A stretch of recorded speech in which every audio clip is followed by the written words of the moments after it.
नमस्कार दोस्तों, मेरा नाम है अंशुमन नायक और आप सभी का बहुत बहुत स्वागत है इंडियन डिफेंस न्यूज के डिफेंस टॉक सीरीज में, जहां पर हम रोज नए नए डिफेंस अपडेट्स के बारे में बात करते हैं। तो चलिए देर न करते हुए आज की वीडियो शुरू करते हैं।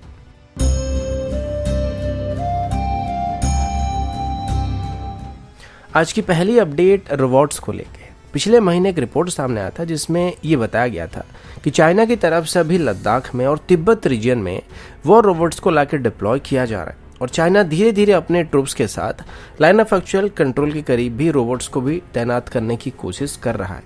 फिलहाल अभी तक इंडियन आर्मी की रिपोर्ट के मुताबिक लाइन ऑफ एक्चुअल कंट्रोल में ऐसा कोई भी रोबोट देखा नहीं गया था, लेकिन अगर आगे चल के ऐसा हुआ तो ये जंग की दिशा ही बदल सकता है। इसी बीच अभी ऑल इंडिया रोबोटिक एसोसिएशन यानी कि आयरा की तरफ से ये अनाउंस किया गया है कि वो अभी अपनी खुद की डिफेंस ग्रेड के रोबोट्स को डेवलप और मैन्युफैक्चर करने वाले हैं। ये अनाउंसमेंट अभी रिपब्लिक डे के अवसर पर ही किया गया। और आयरा की बात करें तो ये बेंगलोर बेस्ड एक नॉन प्रॉफिट ट्रेड बॉडी है जो कि मेनली भारत में रोबोटिक्स रिलेटेड बिजनेस अपॉर्चुनिटीज को क्रिएट और एक्सपैंड करने की कोशिश कर रही है। लेकिन अभी ये स्पेशली डिफेंस ग्रेड की रोबोट्स को मैन्युफैक्चर करने की कोशिश करने वाले हैं। आयरा के मुताबिक वो अभी जिन रोबोट्स को बनाने वाले हैं वो मिलिट्री ग्रेड के रोबोट्स होने वाले हैं और इनको जंग जैसे हालात में डिप्लॉय किया जाने वाला है। इनकी मौजूदगी आगे चल के हमारे जवानों की कॉम्बैट एफिशिएंसी को बेहतर करने वाला है और उनको सपोर्ट भी करने वाला है। आयरा की तरफ से अभी 15 अगस्त को अपनी पहली वॉर रोबोट्स को रिवील करने का वादा किया गया है और इसके बाद इसकी कुछ प्रोटोटाइप्स को भी आर्मी को टेस्टिंग करने के लिए देने का वादा किया गया है। और अगर आगे चल के इसके रिजल्ट अच्छे पाए जाते हैं तो आगे चल के इनकी फुल स्केल की प्रोडक्शन को चालू किया जा सकता है।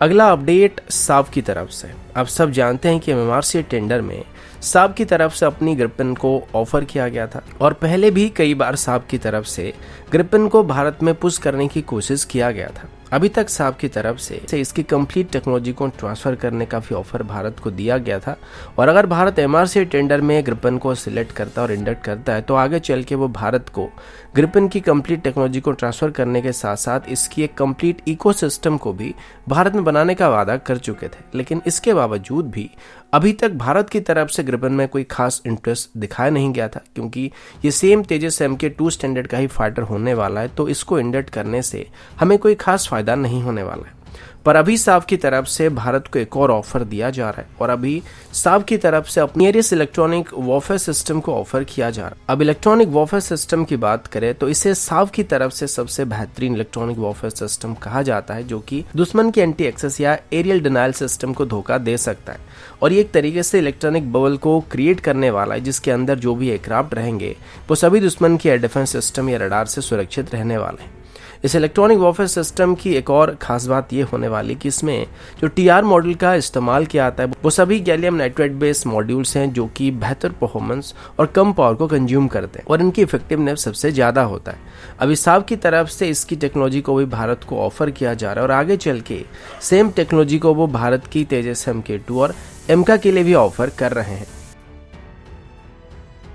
अगला अपडेट चाइना और पाकिस्तान की तरफ से। आप सब जानते हैं कि भारत की तरफ से अभी अपनी आर्टिलरी को मजबूत करने की कोशिश किया जा रहा है और इसके लिए अभी नए आर्टिलरी गन्स को शामिल करने का फैसला किया जा रहा है और साथ ही भारत की तरफ से अभी एडिशनल 200 K9 वज्र T गन्स को भी इंडक्ट करने का फैसला किया गया है। इसी बीच पाकिस्तान की तरफ से भी अपनी आर्टिलरी को मजबूत करने की कोशिश किया जा रहा है और ऐसा करने में अभी चाइना की तरफ से पाकिस्तान को मदद किया जा रहा है। और अभी हिंदुस्तान टाइम्स की रिपोर्ट के मुताबिक चाइना की तरफ से भी पाकिस्तान को भारत की K9 वज्र T गन्स को काउंटर करने के लिए एक व्हीकल माउंटेड हाउजर को सप्लाई किया जा रहा है जिसकी पहली बैच पाकिस्तान को डिलीवर किया जा चुका है। इसके अलावा पाकिस्तान को चाइना की तरफ से AR-1 300M की रॉकेट लॉन्चर सिस्टम को भी सप्लाई किया जा रहा है। इन दोनों कॉन्ट्रैक्ट की कीमत लगभग $512 मिलियन होने की बात की गई है और इस कॉन्ट्रैक्ट को 2019 में पाकिस्तान की तरफ से चाइनीज फर्म नॉरिनको के साथ साइन किया गया था, जिसमें 236 SS-15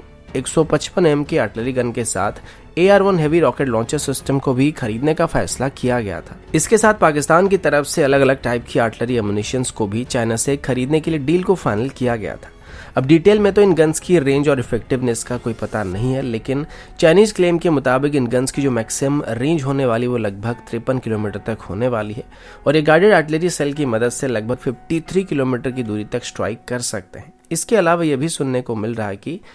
पाकिस्तान की तरफ से अभी चाइना से DF-17 जैसे मिसाइल को भी हासिल करने की कोशिश किया जा रहा है, लेकिन अभी तक इसके बारे में ऑफिशियल कंफर्मेशन नहीं मिल पाया है। अगला अपडेट BSF की तरफ से। कल जब एक तरफ हम सभी रिपब्लिक डे को सेलिब्रेट करने में लगे हुए थे, इसी बीच BSF की तरफ से अपनी सर्विस में 3 नए फ्लोटिंग बॉर्डर आउटपोस्ट को इंडक्ट किया जा चुका है। कल रिपब्लिक डे के अवसर पर ही कोचिन शिपयार्ड लिमिटेड की तरफ से BSF को 3 बॉर्डर आउटपोस्ट को सप्लाई किया गया, जो कि इसकी सेकेंड बैच था, और पहले भी ऐसे बॉर्डर आउटपोस्ट को BSF को हैंडओवर किया जा चुका था। अब आप सब जानते हैं कि BSF हमारी सबसे बड़ी बॉर्डर गार्डिंग फोर्स में से एक है, और ऐसे कई लोकेशन है जहां पर हमारी बॉर्डर रिवरिन एरिया में पड़ जाता है या दलदली पानी वाले इलाकों में पड़ जाता है। तो ऐसे कंडीशन में उस जगह में बॉर्डर आउटपोस्ट को सेटअप करना काफी मुश्किल काम होता है, और अगर वहां पर गैप छोड़ दिया जाएगा तो जो एंटी सोशल लोग हैं वो इसका फायदा उठाने की कोशिश कर सकते हैं और वहां से स्मगलिंग या ट्रैफिकिंग जैसे एक्टिविटी को शुरू कर सकते हैं। अब कोचिन शिपयार्ड की तरफ से बताया गया कि जो फ्लोटिंग बॉर्डर आउटपोस्ट व्हीकल है ये लगभग 43 मीटर लंबे हैं और इनको एक फास्ट पेट्रोल वेसल की चेसिस पर बनाया गया है। अब ये एक पूरी तरीके से मोबाइल सिस्टम होने वाली है, जिस वजह से इसको मेरीन बॉर्डर को सुरक्षित रखने के लिए इस्तेमाल किया जा सकता है। पिछले साल भी कोचिन शिपयार्ड की तरफ से ऐसे व्हीकल को BSF को हैंडओवर किया गया था, और अभी ऐसे 3 और वेसल को कोचिन शिपयार्ड की तरफ से BSF को डिलीवर किया गया, और कुल मिलाकर अभी BSF में ऐसे 12 वेसल को शामिल किया जा चुका है। इनको इंडिया और पाकिस्तान की बॉर्डर में और इंडिया और बांग्लादेश की बॉर्डर में मौजूद रिवरिन एरिया में या वाटर लाइन को सुरक्षित रखने के लिए इस्तेमाल किया जाएगा, और आगे चल के कोचिन शिपयार्ड की तरफ से ऐसे और भी व्हीकल को सप्लाई करने की बात की गई है। अगला अपडेट इंडियन नेवी की तरफ से। इंडिया टुडे की तरफ से दी गई रिपोर्ट के मुताबिक इंडियन नेवी की तरफ से पिछले 20 दिनों से अरेबियन सी में एक ट्राई सर्विस एक्सरसाइज को कंडक्ट किया जा रहा था, जो कि 25 जनवरी को कंप्लीट किया गया है।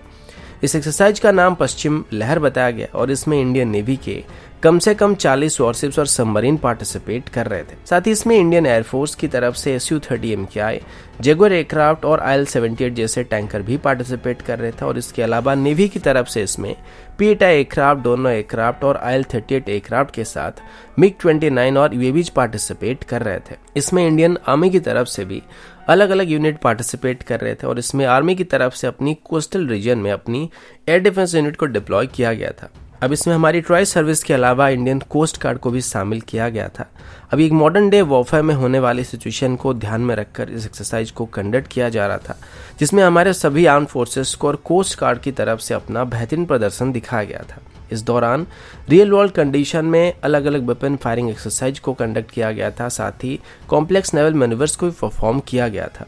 और इस पूरी एक्सरसाइज को हमारी वेस्टर्न नेवल कमांड की तरफ से आयोजित किया गया था। अभी जैसे कि हमारी मिलिट्री में इंटीग्रेटेड कमांड्स को एस्टेब्लिश करने का फैसला किया गया था, तो अभी कुल मिलाकर 4 कमांड्स को सेटअप करने का प्लान किया गया, जिसमें 2 लैंड फोर्सेस के लिए कमांड होने वाली है और एक नेवी और एक एयरफोर्स के लिए करने का फैसला किया गया है। लैंड बेस्ड कमांड्स की बात करें तो इसमें एक वेस्टर्न कमांड होने वाली है, जो कि जोधपुर में बेस होने वाली है,